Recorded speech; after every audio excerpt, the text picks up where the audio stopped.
নমস্কার বন্ধুরা, শ্রাবণী রান্নাঘরে আপনাদের সবাইকে স্বাগত জানিয়ে আমি আবারও একটা রান্নার ভিডিও নিয়ে আপনাদের সামনে চলে এসেছি। আজকের আমি আপনাদের বাঁধাকপি আর এক মুঠো গোবিন্দভোগ চাল দিয়ে একটা অসাধারণ রেসিপি বানিয়ে দেখাবো। আশা করি আপনাদের ভালো লাগবে। তার জন্য কিন্তু আমার পুরো ভিডিওটা আপনাদের দেখতে হবে। আর দেখা শুরু করার আগে একটা লাইক দেবেন আর সুন্দর একটা কমেন্ট করতে কিন্তু ভুলবেন না। তাহলে চলুন আজকের আমি বাঁধাকপি আর গোবিন্দভোগ চাল দিয়ে কি বানাই সেটা আপনারা একবার দেখে নিন। রান্নাটা করার জন্য প্রথমে আমি এখানে দেখুন গ্যাসটা অন করে একটা কড়া বসিয়ে দিয়েছি। এবারে আমি কড়ার মধ্যে দিয়ে দেব গোবিন্দভোগ চাল। এখানে আমি দেখুন খুব বেশি কিন্তু গোবিন্দভোগ চাল রাখিনি, এক মুঠোর মতো গোবিন্দভোগ চাল রেখে দিয়েছি। এবারে গ্যাসটা লোতে দিয়ে চালটাকে আমি একটু ভেজে নেব। এইভাবে গ্যাসটা লোতে দিয়ে একটু সময় নিয়ে চালটাকে ভেজে নিতে হবে। গ্যাসটা লোতে দিয়ে চালটা আমি দেখুন সুন্দরভাবে ভেজে নিয়েছি। চালটা কিন্তু আমার এখানে ভাজা হয়ে গেছে। এবারে চালটাকে আমি আলাদা করে তুলে রেখে দেব। আর চালটা কিন্তু একটু ঠান্ডা করে নেব। ঠান্ডা করে নিয়ে তারপরে চালটা আমি একটু গুঁড়ো করে নেব। ভাজা চালটা আমি এখানে ঠান্ডা করে গুঁড়ো করে রেখে দিয়েছি।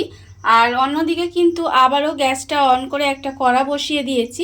এবারে আমি কড়ার মধ্যে দিয়ে দেব সর্ষের তেল। এখানে প্রায় 3 চামচের মতো আমি সর্ষের তেল দেব। তেলটা আমি এখানে দিয়ে দিয়েছি। এবারে তেলটা একটু গরম হতে দেব। তেলটা আমার এখানে গরম হয়ে গেছে।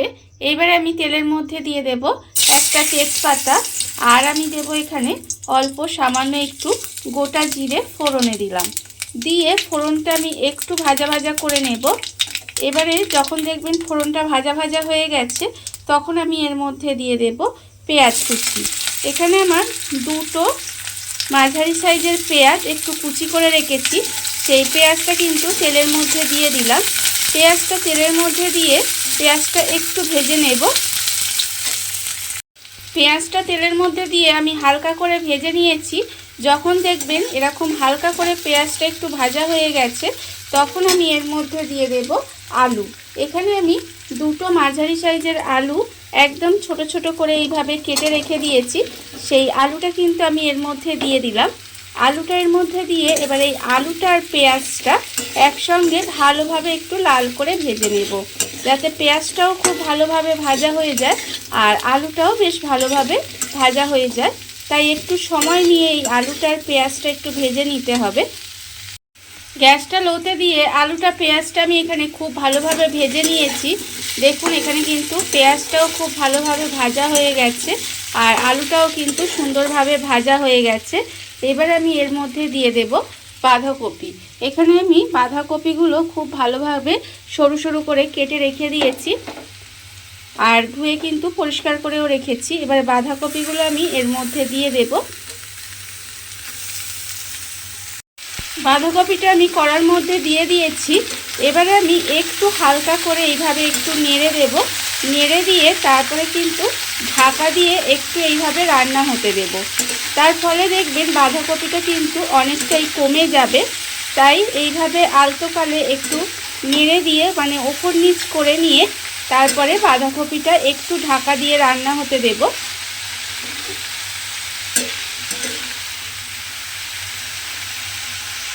বাঁধাকপিটা আমি এইভাবে ঢাকা দিয়ে কিছুক্ষণ রান্না হতে দিয়েছিলাম। এইবারে আমি এটা খুলে নেব। দেখুন বাঁধাকপিটা কিন্তু অনেকটাই কমে গেছে। এবারে আমি এটাকে আবারও একটু উল্টে পাল্টে দেব। দেখুন বাঁধাকপি থেকে কিন্তু অনেকটাই জল বেরিয়ে গেছে। এবারে আমি এর মধ্যে দিয়ে দেব আন্দাজ মতো নুন।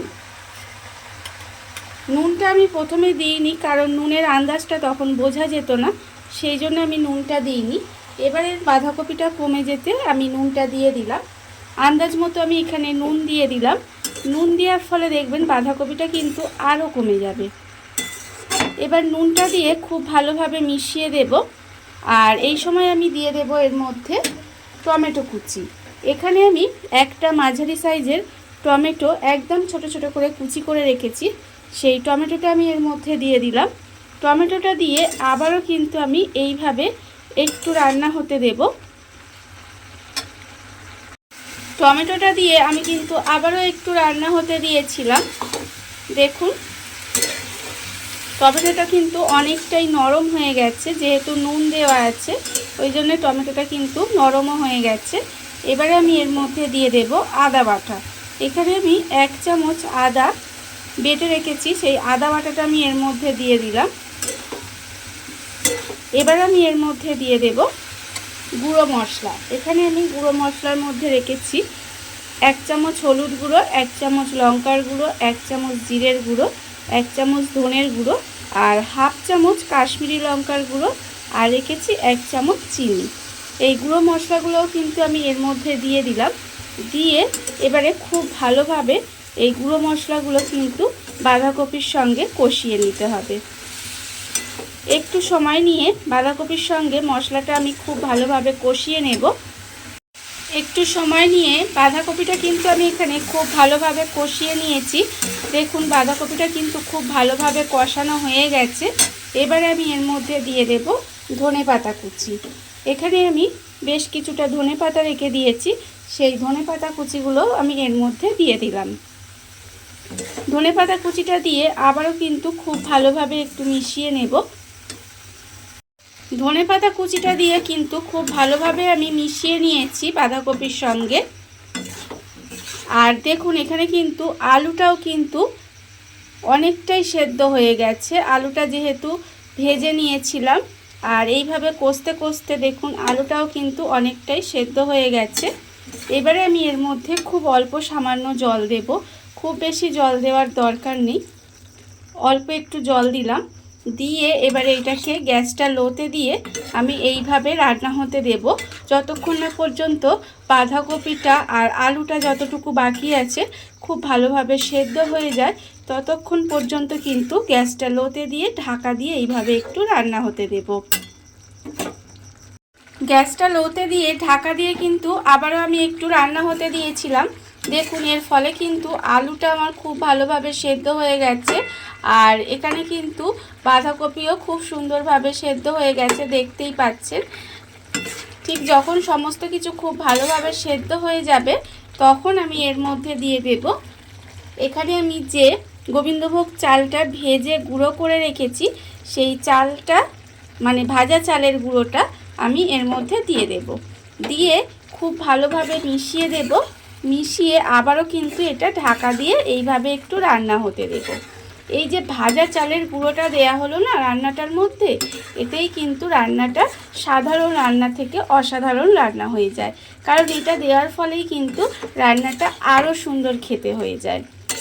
এইভাবে আপনারা একবার হলেও বাড়িতে বানিয়ে দেখতে পারেন, আশা করি আপনাদের ভালোই লাগবে। এবারে আমি এই চালের গুঁড়োটা দিয়ে আবারও কিন্তু ঢাকা দিয়ে এইভাবে 5 মিনিট মতো রান্না হতে দেব। ভাজা চালের গুঁড়োটা দিয়ে আমি কিন্তু আবারও 5 মিনিট মতো এইভাবে ঢাকা দিয়ে একটু রান্না হতে দিয়েছিলাম। দেখুন রান্নাটা কিন্তু আমার এখানে প্রায় হয়ে গেছে। ঠিক নামানোর আগে এর মধ্যে আমি দিয়ে দেব অল্প সামান্য একটু গরম মশলার গুঁড়ো দিয়ে দিলাম, আর আমি এর মধ্যে দিয়ে দেব অল্প একটু ঘি। এই ঘি আর গরম মশলাটা দিলে কিন্তু এটা আরও ভালো খেতে লাগবে। এবারে এই ঘি আর গরম মশলাটা আমি এখানে দিয়ে দিলাম। দিয়ে এবারে ঘি গরম মশলাটা খুব ভালোভাবে মিশিয়ে দেব। মিশিয়ে দিয়ে আর কিছুই না, গ্যাসটা অফ করে কিছুক্ষণ এইভাবে ঢাকা দিয়ে রেখে দিলেই কিন্তু রান্নাটা আমার এখানে রেডি হয়ে যাবে। দেখুন বন্ধুরা, বাড়িতে থাকা কত অল্প উপকরণ দিয়ে কত অল্প সময় কত সুন্দর একটা বাঁধাকপি আর গোবিন্দভোগ চাল দিয়ে একটা অসাধারণ রেসিপি তৈরি হয়ে গেছে। আপনারা দেখতেই পেলেন। আর এইভাবে একবার বাড়িতে বানিয়ে দেখতে পারেন। এর স্বাদ আর গন্ধ কিন্তু অতুলনীয়, ভীষণ ভীষণ ভালো খেতে হয়। আপনারা বারবার বলছি একবার হলেও বাড়িতে বানিয়ে দেখতে পারেন। আর এই ভিডিওটা যদি আপনাদের ভালো লেগে থাকে, আপনারা যদি ফেসবুক থেকে দেখে থাকেন পেজটি ফলো করে দেওয়ার অনুরোধ রইল। আর যদি ইউটিউব থেকে দেখে থাকেন চ্যানেলটি সাবস্ক্রাইব করে নেওয়ার অনুরোধ রইল। তাহলে চলুন ভিডিওটা আমি এখানেই শেষ করছি। আপনারা সবাই ভালো থাকবেন, সুস্থ থাকবেন। আবারও হাজির হব নতুন কোনো রান্না নিয়ে।